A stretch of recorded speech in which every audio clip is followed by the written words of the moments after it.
Welcome to Space Drift. Please subscribe and hit the bell icon for more breaking updates. Something significant is happening, an undercurrent of change that's rippling quietly but powerfully across the US-Canada border. Along the world's longest undefended border, a relationship that once seemed unshakable is being tested in unexpected ways.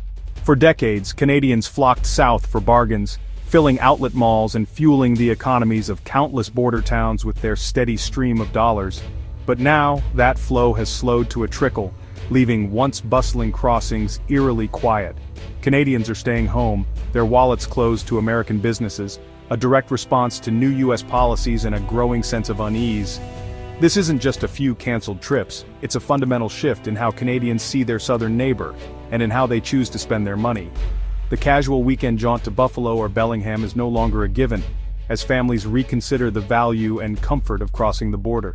Instead, households from British Columbia to Quebec are choosing to spend their money at home, motivated by national pride, a desire to support local businesses, and a sense of being unfairly targeted by recent changes.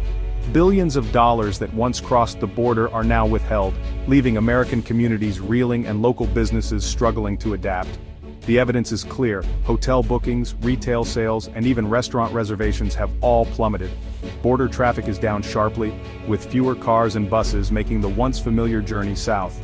For American border towns, the absence of Canadian customers is an immediate crisis, challenging the idea of a seamless North American marketplace and threatening livelihoods. The empty parking lots and quiet shopping aisles are a silent testament to this new reality, a stark reminder of how quickly cross-border ties can change. The catalyst for this shift? The White House and President Trump's aggressive America First trade agenda. Since January 2025, steep tariffs, 25% on many Canadian goods, have created a financial wall between the two countries. Justified under emergency powers, these tariffs were meant to protect American jobs, but have sparked legal challenges and widespread skepticism.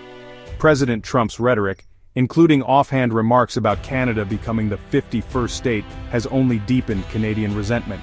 Canadians feel treated as adversaries, not partners. The result, a trade relationship once built on trust, now feels like a family feud. The tariffs are the weapon, but the real damage is to the foundation of US-Canada cooperation. Canadians' response, pulling back their economic presence, is clear and deliberate. The economic fallout is immediate and local. US border towns, once reliant on Canadian visitors, are facing a severe downturn. In Niagara Falls, hotel demand dropped 8% in early 2025. In Bellingham, bookings fell 12%. Retailers, restaurants, and attractions are all feeling the pinch. Canadians spent over $20 billion in the US in 2024. Even a 10% drop means billions lost and thousands of jobs gone. The boycott is nationwide. American vacations are off the table for many Canadians. Tour operators report mass cancellations, not just for border trips but for holidays across the US. The pain is spreading far beyond the border, hitting the entire tourism industry. The tariffs, meant to punish Canada, are hurting American workers and businesses instead. Empty hotel rooms and silent cash registers show how trade disputes create unintended victims. Canada's response has been unified and resolute. Across the country, people from all walks of life are coming together, showing a remarkable sense of solidarity and national pride. Prime Minister Trudeau urges Canadians to vacation at home, fueling a surge in domestic tourism. From the Rockies to the Maritimes, families are rediscovering the beauty of their own backyard, supporting local businesses and communities. Polls show nearly half of Canadians are less likely to visit the US due to the political climate.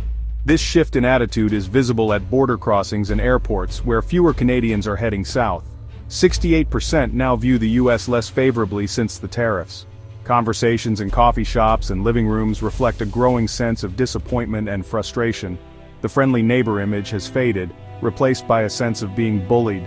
Many Canadians feel a loss of trust in a relationship that once seemed unshakable. A grassroots Buy Canadian movement is spreading. Canadians are choosing local products, avoiding American brands, and canceling US trips. This movement is not just about economics, but about standing up for Canadian values. Social media is filled with stories of canceled Disney vacations, and posts encouraging others to support Canadian destinations instead. These canceled trips are being replaced by journeys to the Maritimes or Rockies, as Canadians embrace their own country's wonders. This isn't a top-down campaign, but a collective stand for national dignity. Communities are organizing events and discussions, reinforcing a sense of unity. For many, it's about principle. Canada, a loyal ally, won't be pushed around. The message is one of quiet strength and determination. The public response is peaceful but firm, a quiet assertion of sovereignty. Canadians are making their voices heard through unity, not anger. The message is clear: respect and friendship must go both ways. Canadians still value their relationship with Americans but expect mutual respect. Canadians are voting with their wallets, making conscious choices every day to support their own economy and communities. The economic impact is impossible for the U.S. to ignore. As Canadians stand together, their actions are sending a powerful message across the border. Despite the backlash, the Trump administration remains defiant. President Trump and his team double down, insisting tariffs are vital for American sovereignty. The pain felt by border businesses is dismissed as a necessary short-term cost. Trump frames the dispute as a fight America is winning, ignoring the Canadian boycott. The administration's focus is on forcing concessions from trading partners, not on local fallout. Behind the scenes, a looming Supreme Court case threatens the entire tariff strategy. Treasury Secretary Bessent warns a loss could mean billions in refunds and a global trade shakeup. Yet there's no plan to help struggling border businesses. The administration's message: hold the line and trust the long-term vision. Relief for local communities isn't on the agenda. The White House is betting that economic pressure will force Canada to capitulate. For now, the collateral damage at home is seen as acceptable. The US-Canada trade dispute shows how deeply connected modern economies are. Tariffs meant to protect American jobs have triggered a Canadian boycott that's hurting US workers instead. The pain intended for Canada has boomeranged, creating new problems for the US economy.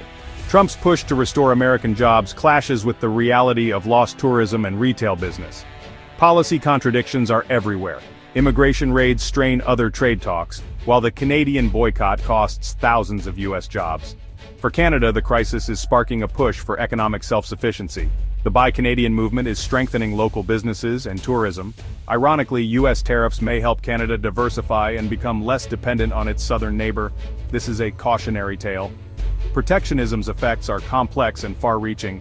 Tariffs can disrupt supply chains, raise costs, and provoke backlash that hurts the very people they're meant to protect. The quiet border towns are proof that building economic walls can mean walling yourself in. As of September 2025, the future of US-Canada relations is more uncertain than ever. The long-standing partnership between these two neighbors is facing challenges that few could have predicted just a few years ago. The Supreme Court's upcoming decision on tariffs could reset the relationship or entrench the standoff. Both governments are watching closely, knowing that the outcome could shape trade, travel, and diplomacy for years to come. Even if tariffs are lifted, trust and goodwill have been badly damaged. The wounds from this dispute run deep, affecting not just politicians but ordinary citizens and businesses on both sides. The Great Canadian Pullback has tapped into a deeper sense of national pride that may permanently change travel and spending habits. Many Canadians are now rethinking their relationship with their southern neighbor, choosing to support local businesses instead. For American border communities, the economic model built on open borders is shattered. Once bustling towns now face a stark new reality, with fewer visitors and declining revenues. They face a tough road ahead, hoping for political resolution but preparing for lasting change. Local leaders are scrambling to find new ways to keep their communities afloat, even as uncertainty lingers. This story is about more than tariffs. It's about the fragile balance between national interest and partnership.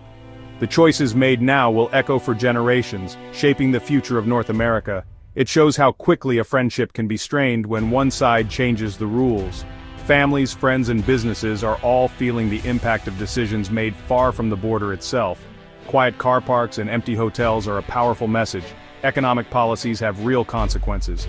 The ripple effects are being felt in every corner of these border regions. The bonds between these two allies are being tested like never before. Yet there remains hope that dialogue and cooperation can eventually restore what has been lost.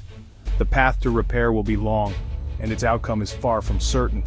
But as history has shown, even the deepest divides can be bridged with patience, understanding, and a willingness to rebuild.